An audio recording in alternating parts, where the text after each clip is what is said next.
Olá, Sandro Baraldi aqui te falando diretamente da Estância Turística de Olímpia. Hoje eu vou estar falando sobre um tema que é a paixão da maioria dos brasileiros, que é sobre futebol. Por isso que eu estou com a camisa do meu time aqui. E estou com a camisa do meu time não é à toa, porque nesse final de semana ocorreu um incidente terrível, né, que eu acredito que não deva ocorrer mais, e foi a Mancha Verde brigando com a torcida do Cruzeiro. Né, fizeram uma emboscada lá em Mariporã, ali perto de São Roque.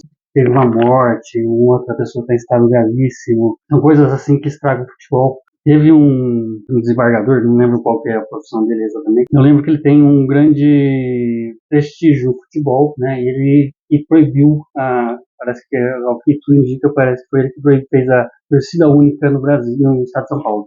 E ele quer ampliar isso para o Brasil inteiro. Bom, meu ponto de vista, não é você fazendo um apartheid, separando duas torcidas, que você vai criar paz. Para você criar paz, você tem que atrair as duas torcidas para ter diálogo.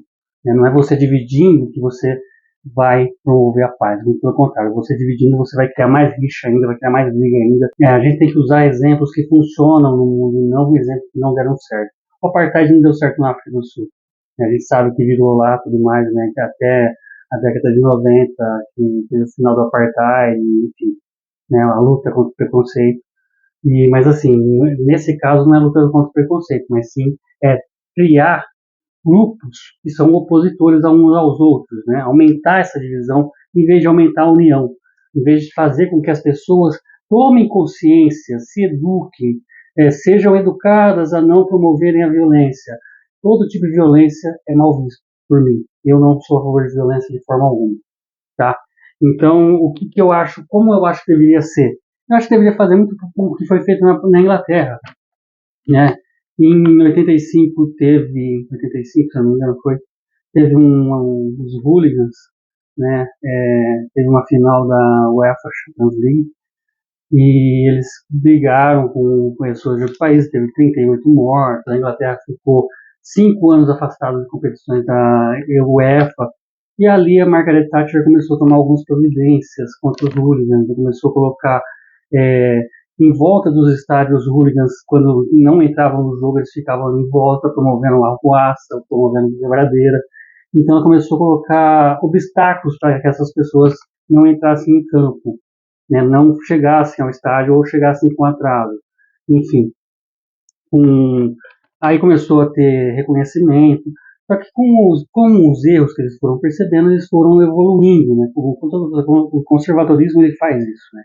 Ele tenta uma atividade, não deu certo, ele muda aquela atividade para evoluir, para fazer uma coisa melhor.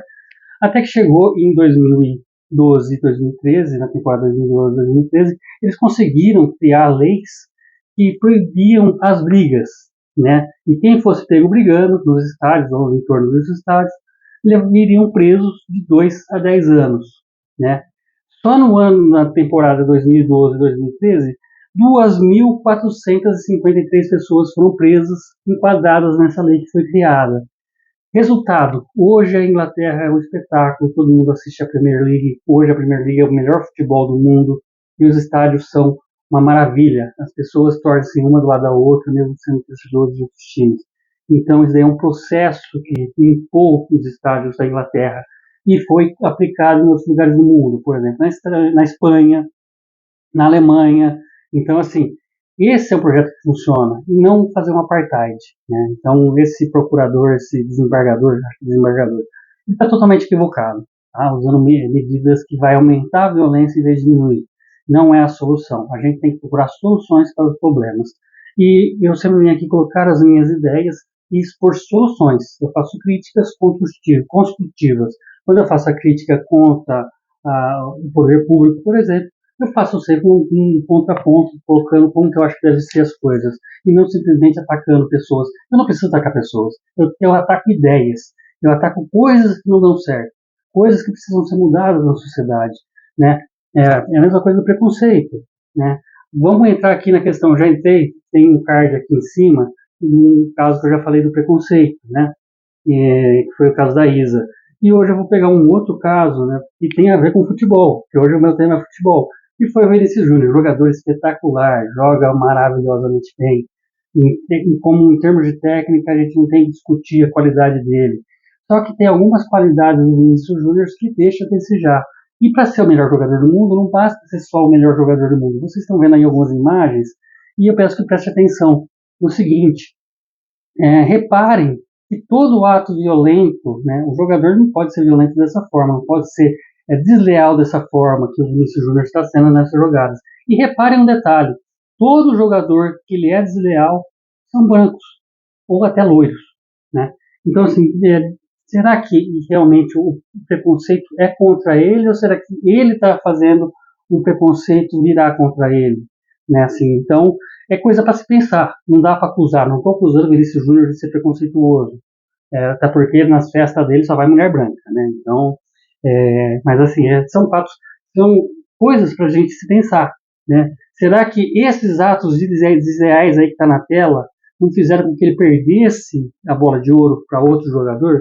Né? Um jogador ele não tem que ser só, ele tem que ser um gentleman em campo, né? Vamos dizer assim, ele tem que ter uma boa educação, ele tem que não pode provocar a torcida adversária, enfim, tem todo um comportamento que conta para o jogador levar a bola do ouro, que tem regras, né? E essas regras, uma das regras é essa.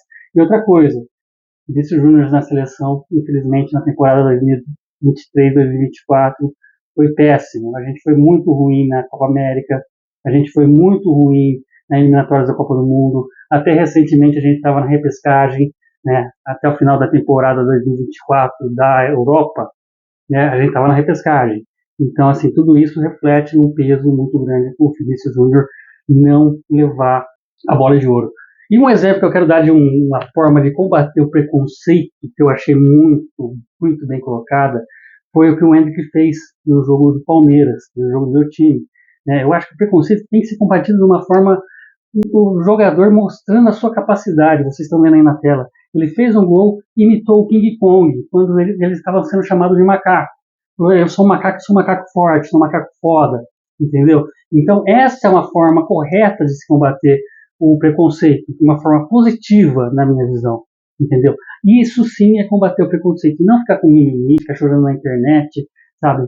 Fazer o que o Vinícius Júnior faz, ficar dando pancada em jogador branco, mesmo que o jogador tenha ofendido ele, eu acho que não é por violência que você combate, é por consciência, conscientização que a gente vai mudar essa história, que a gente vai mudar esse placar, que a gente vai fazer com que as pessoas realmente combatam o preconceito e não simplesmente ficar colocando um contra os outros. Ai, porque o Brasil é um país que é sistematicamente racista. Eu não concordo com isso. Eu não concordo com isso. A maioria dos brasileiros não são racistas, muito pelo contrário, a maioria da população brasileira, 60% da população brasileira é parda, outras 10% é negra, 8% são negros, realmente, de fato. Então aí a gente tem a maioria de descendência afrodescendente. Então eu não acredito que a maioria seja preconceituosa. Muito pelo contrário, a minoria dos brancos tem preconceito. É uma minoria muito pequena. Se a gente pegar realmente quem tem preconceito contra a cor, é uma quantidade muito pequena e não deveria ser tão valorizado, né, como é na mídia brasileira. Né? Há uma supervalorização desse preconceito. E essa questão do preconceito estrutural é um conceito que é importado dos Estados Unidos, onde o preconceito, sim, é muito maior, entendeu? E essa importação desses conceitos, né, principalmente da cultura progressista, né, mais uma vez que eu faço o recorte dessa cultura progressista, dessa cultura woke, que fica tentando atacar um grupo contra o outro o tempo inteiro, criar grupos extremistas, quando na realidade eles só querem destruir a sociedade como ela é feita hoje, né? Destruir a família, né? Desconstruir valores que são considerados bons dentro da cultura judaico-cristã, valorosos, né? Como a miscigenação, por exemplo. Não se fala mais em miscigenação, como já disse no outro vídeo. Então a gente tem que realmente virar esse jogo. E como virar esse jogo? Promovendo a igualdade racial e não a desigualdade. Um grande abraço, fique com Deus e até a próxima.